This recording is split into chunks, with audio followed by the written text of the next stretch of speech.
Hey, this is RJ May, and you're watching Mr. Mario 2011. Let's hear more.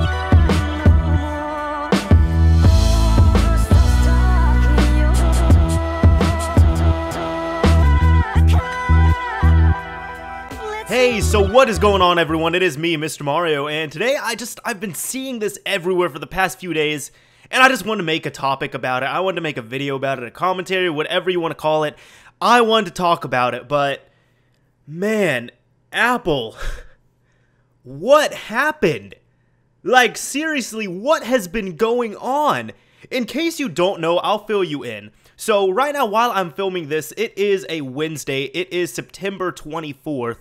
And last Friday, so 5 days ago right now, the iPhone 6 and 6 Plus had come out. And I believe shortly before that, iOS 8 had come out and it had been rolled out to all compatible devices.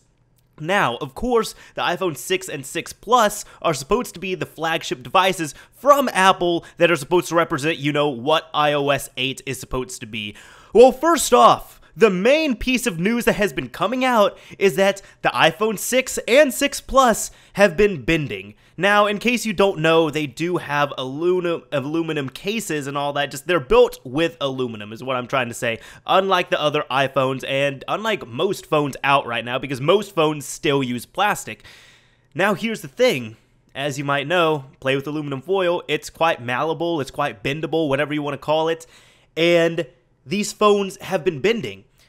And they've been just bending in people's pockets. And at first people were saying, oh, well, you know, you might not be operating the phone quite well. You might be wearing, you know, skinny jeans or something like that. But no, people have been saying, you know, I've just had it in my front pocket and it bent. And if you just look it up, like look up iPhone 6 bending and even Unbox Therapy, he has a bend test on it as well.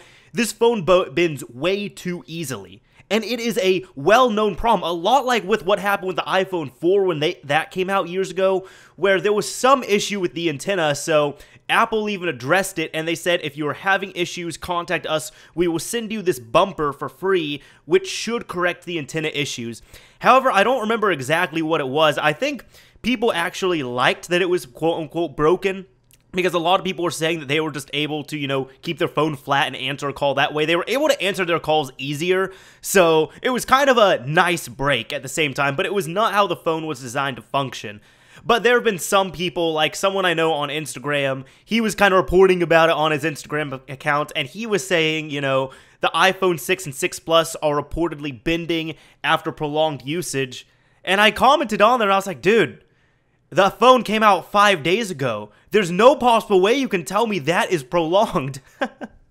Now, first off, in case you all don't know already, many people who are familiar with this channel probably know this, but if you're new to the channel, personally, I'm not a fanboy when it really comes to devices, but I do have a major preference for Android. I actually used to rock iOS for quite a few years, but then I went over to Android, and I've just enjoyed the Android experience. I've enjoyed Android devices more, so I'm not trying to come at this from a biased perspective. I'm not trying to come at it from, you know, a fanboy perspective and anything like that, and I will say, there are I'm going to bring up other examples, like, if this happened with Android phones, I would also find this unacceptable. Actually, that is one thing I'm going to try and go, you know, here and there with this commentary, just because I like to cover all bases. But like, for example, I'll talk about Android a little bit here. Now, I have a preference for Nexus devices. I have a Nexus 4 for my phone. I'm actually waiting for the new Nexus device to come out, then I'm going to upgrade. And I have a Nexus 7 2013 edition model tablet, which I really do enjoy. Now, I like the Nexus devices because they allow me to really do what I want to. As you all might or might not know, I enjoy, you know, cracking open systems, things like that. So this phone, the first day I got it, and even the tablet, I had unlocked the bootloaders with, you know, just a few things in command prompt. I had already rooted the phones, all that good stuff.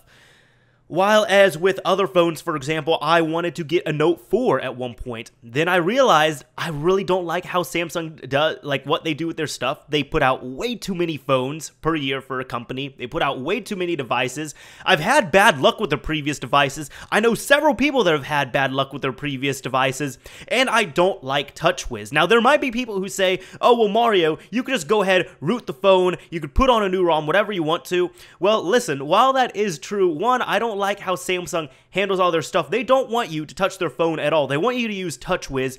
And if you do root your phone or do anything like that, you might trigger knocks. And there are also e-fuses on there. Knocks is pretty much a flag in the phone that raises if the warranty has been voided internally.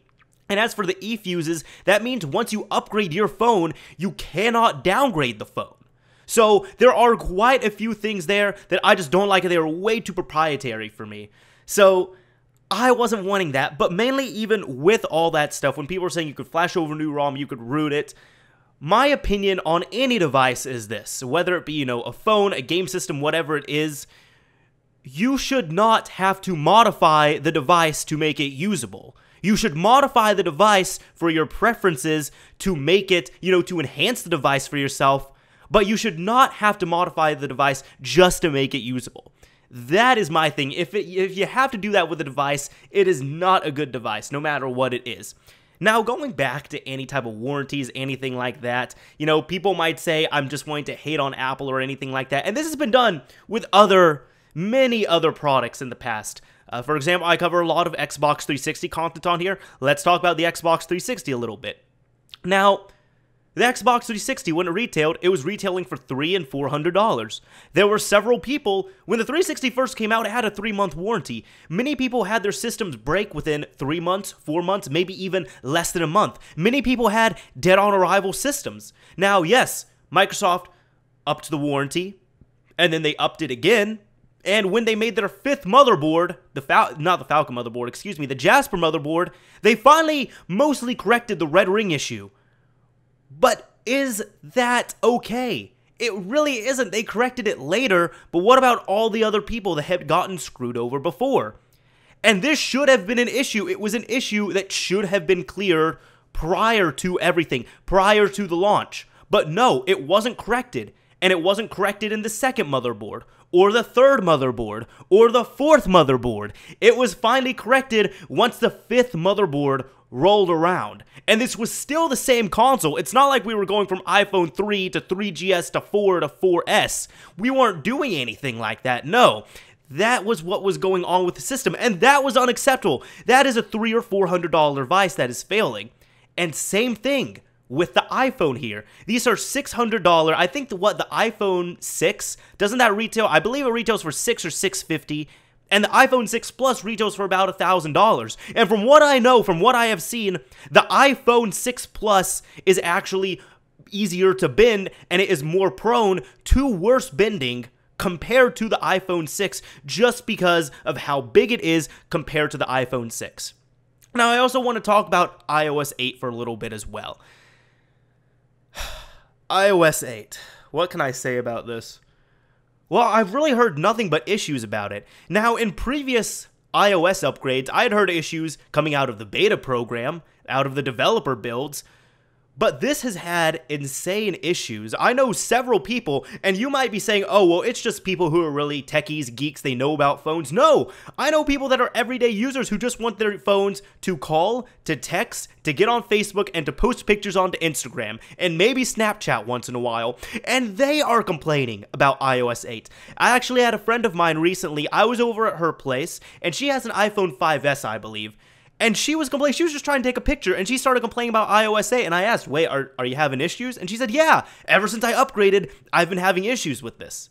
And in fact, from what I know, Apple has even rolled back an update recently. And these are retail updates as well. These aren't preview updates, they aren't beta updates, they aren't developer updates. The iOS 8.0.1 update was just rolled back because apparently it was not affecting other devices. However, it did affect the flagship iOS 8 devices, excuse me. I'm getting confused because I want to say iOS 6 because it's the iPhone 6 is out, but no, it's iOS 8. Anyways, it was affecting the iPhone 6 and 6 Plus in a way that apparently the Touch ID sensors did not work if you flashed over this update, and you lost cell phone service with this update. And again, it was a very well-known problem, and they were trying to fix iOS 8, but they simply couldn't, because iOS 8.0 is still having many issues. iOS 8.0.1 was rolled back. So Apple, what happened? And I'm asking that from a nice perspective. I'm not asking from a fanboy perspective, because see, I've recommended Apple products before. Now, am I a fan of Apple products? I'm not. I would rather have a Windows-capable laptop or, you know, just a regular laptop over a MacBook or a MacBook Pro or a MacBook Air.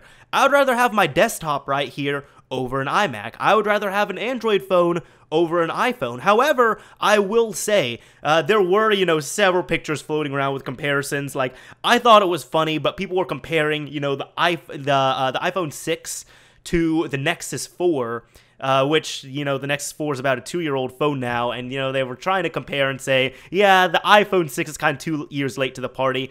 It was a funny photo, but if you really know, you know, the back end of phones, you know, how they work, the comparisons and all that, it was big troll bait. And I'll be honest, like, I looked at the iPhone 6, I looked at the iPhone 6 Plus, many people are saying they're underpowered, they're not that good for what you're getting, and I was like, you know, for iOS devices, I think they're fine, and the way the iOS infrastructure works, it's not going to need, you know, an insane amount of power or anything like that. So I was thinking, you know, if I do get an iOS-capable device, let's say I want to go over to an iPhone, I was going to consider an iPhone 6 or an iPhone 6 Plus. And don't worry, as I said, I'm still wanting to get the new Nexus device. But with all this going on, software updates you can fix. Just issue patches for them and they can be fixed. But with something like this, especially with the phone, like the physical phone, this is not something small like the antenna issue. This is something big where the whole phone is bending and it is breaking within a week of release. That is a big deal, and that should not be happening at all. And I really think Apple just dropped the ball so hard this time around with both software and hardware. And honestly, if anybody wanted to upgrade to or change over to an iOS device, I couldn't in good conscience recommend an iPhone 6 or 6 Plus to them. I would tell them, get an iPhone 5 or get an iPhone 5S. And actually now I know a few people, there's an entire family I know, they just all got, you know, cell phones for a bunch of family members, and they just got iPhone 5S's like 2 or 3 weeks ago. And I was thinking, I even told my friend, I'm like, you know, that kind of sucks because the iPhone 6 is right around the corner. But with this happening, I think it's okay that they went with the iPhone 5S. I don't really see an issue with that, especially with it being a very capable phone when it comes to iOS, although a lot of people are saying I'm happy I stuck with iOS 7.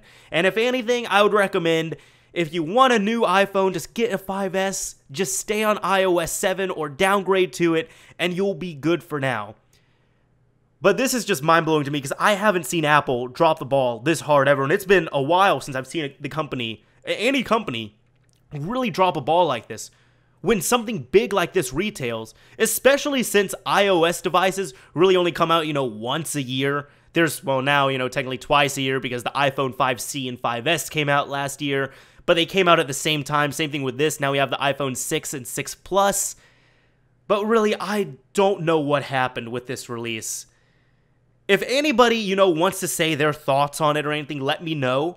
If you have an iPhone 6 or 6 Plus, let me know what has happened with it, how you're liking it, anything like that. Because personally, I really don't know anybody that's upgraded to the iPhone 6, which this is a shock. I've known many people that went from the 4S to the 5 immediately, many people that went from the 5 to the 5S immediately, but I really don't know anybody. I can't think of any friends I know of that have gone to either the iPhone 6 or the 6 Plus. But I know of many people who have flashed over iOS 8 and they are complaining about it. So let me know what you think about this, but this is just real disappointing to see, and I wouldn't wish this on any company, but at the same time, I think Apple, they shouldn't have done the Call of Duty on their stuff. If there were big problems like this with the upcoming phones, with the upcoming iOS revisions, hold back. Hold back. If you don't hold back by a year, hold off by like 2 months, and get all that stuff corrected if you can. Anyways, this is Mr. Mario, signing off. Thank you for watching, everyone.